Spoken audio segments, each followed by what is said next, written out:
নমস্কার বন্ধুরা, আমার একটা ভিডিওতে তোমাদের জানাই ওয়েলকাম। তা আজকে যে অক্ষয় তৃতীয়া, তা সকাল সকাল স্নান করে ঠাকুর ঘরে ঢুকে গেছে। আর এই যে ঢুকে আমার গোপুসোনা লক্ষ্মীনারায়ণ সবাইকে তুলে মুখ টুক ধরিয়ে বসিয়ে দিলাম। আর এই যে এদিকে লক্ষ্মী গণেশকেও বসিয়ে দিচ্ছি, কেন কালকের ভিডিওতে দেখেছো যে সব গুছিয়ে রেখেছি, কিন্তু লক্ষ্মী গণেশকে বসায়নি। হাজব্যান্ড কিনে দিয়ে গেছিলো, ওই প্লাস্টিক শুদ্ধই রেখেছি। তা আজকে বসিয়ে দিলাম আর তোমাদের একটু দেখিয়ে দিই। আর এবার এই যে লক্ষ্মী গণেশের সামনে মানে আর কি মালা পরিয়ে নিই, বেলফুল মালা এনেছে। আর এত সুন্দর গন্ধে ঘর মম হয়ে গেছে। আর এই যে ঘরটা পাতবো করে ধান দুব্বা দিয়ে দিলাম।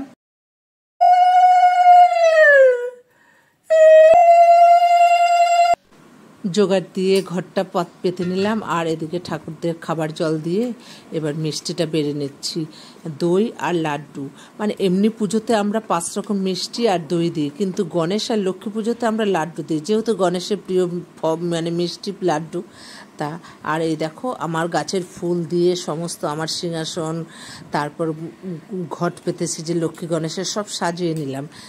সুন্দর করে সাজিয়েছি আর তোমাদের দেখিয়ে নিলাম। আর কি বলতো, সকাল থেকে অন্ধকার, ঠিকমতো ভিডিও করতে পারছি না, আর একটা মোবাইলে ফ্ল্যাশ দিয়ে ভিডিও করছি। আর যাই হোক, মিষ্টি গোছানো হয়ে গেছে, এবার ফল কাটার পালা। তা 5 রকম ফল এনেছি, কলা এনেছি, আঙুর এনেছি, মৌসম্বি লেবু, তারপরে তরমুজ, আর হলো ফুটি বা বাঙ্গি, তোমরা যেটাই বলো না কেন। তাই এই যে যেমন লক্ষ্মী গণেশের জন্য কাটছি, তেমনি আমার ঘরের ঠাকুরদেরও সমানভাবে একই দিনে একইভাবে পুজো দিচ্ছি। আর এবার ফল কাটা হয়ে গেছে, এবার লক্ষ্মী গণেশকে একটু সিঁদুর পরিয়ে দিই। তা সিঁদুর পরানো হয়ে গেছে, আর তোমাদের একটু দেখিয়ে দিই কেমন গুছালাম। তা কেমন আমার ঠাকুরের জায়গাটা গুছানো হয়েছে তোমরা একটু কমেন্ট করো। আর ওই থালাতে দেখো খাতা, পেন, কাঁচা হলুদ, সিঁদুর আর কাঁচা টাকা আর দুব্বা আর ধান রেখেছি, কারণ আমাদের এইটা এই মানে পরে একটু কাজ আছে। তারপর সব হয়ে গেছে, এবার চন্দন ফেসে নিই, কারণ আমাদের যে খাতাটা দেওয়া হয় ওই খাতার মধ্যে চন্দনের ফোঁটা দিতে হয়। তারপর একটা কাঁচা টাকার মধ্যে সিঁদুর মাখিয়ে 5টা ফোঁটা দিতে হয়। যাদের দোকান আছে তারা হয়তো অনেকেই জানবে। তা আমার কাঁচা টাকা দিয়ে ফোঁটা দেওয়া হয়ে গেছে। এবার আবার খাতায় আমাদের নারায়ণ ঠাকুর আঁকতে হয়। তাই এবার হাজব্যান্ডকে বললাম তুমিই করো। তা হাজব্যান্ডই নারায়ণ ঠাকুর এঁকে ওই যে হলুদ, কাঁচা হলুদটা দিয়ে কিছু লিখতে হয়, আমাদের লিখে নিল।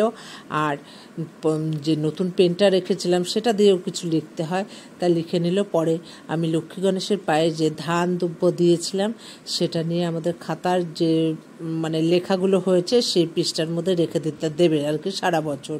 তা এই করতে করতে কারেন্ট চলে এসছে। তা তোমাদের এই দেখিয়ে দিই যে কারেন্ট যখন ছিল না তখন তোমাদের সব দেখিয়েছি। এবার কারেন্ট আসার পর কেমন লাগছে আমার ঠাকুরের জায়গা কমপ্লিট হলো। তাই এবার রান্নাঘরে যাব, হাজব্যান্ড খেয়ে যাবে, খেয়ে তারপর ঠাকুর নিয়ে যাবে, সেটা গুছিয়ে দেবো। তা চলো এখন রান্নাঘরে যাই রান্না করতে। এই যে পুজো দিয়ে এসে রান্না করে দিলাম। তা হাজব্যান্ড খেয়ে এবার দোকানে যাবে ঠাকুর নিয়ে। দইটা আলাদা বাটিতে দিয়ে দিচ্ছি, দাঁড়াও, যেখানটা রাখলাম খেয়ে নিয়ে। তা হাজব্যান্ড খেয়ে দিয়ে রেডি হয়ে আসলো। তা প্রতিবারই এরকম বাক্স নিয়ে আসে, বাক্স করে ঠাকুর নিয়ে যায় না, এত ঠোকাটুকুতে হয়তো ভেঙে যেতে পারে, তাই সমস্ত গুছিয়ে নিয়ে যাচ্ছে।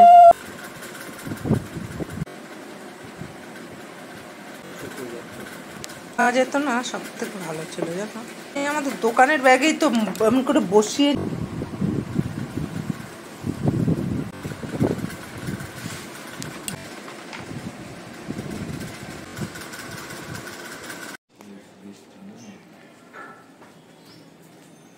হ্যাঁ সাবধানে যেও।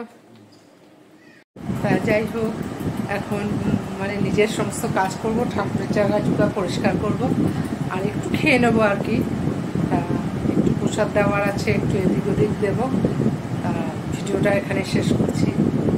তা ভিডিওটা কেমন লাগলো একটু কমেন্ট করো। আর তোমরা কারা কারা এরকমভাবে বাড়িতে পুজো করে দাও আর কি, সেটা কমেন্ট করো। আর ভিডিওটা ভালো লাগলে একটু পাশে থেকো, ভালো থেকো, সুস্থ থেকো।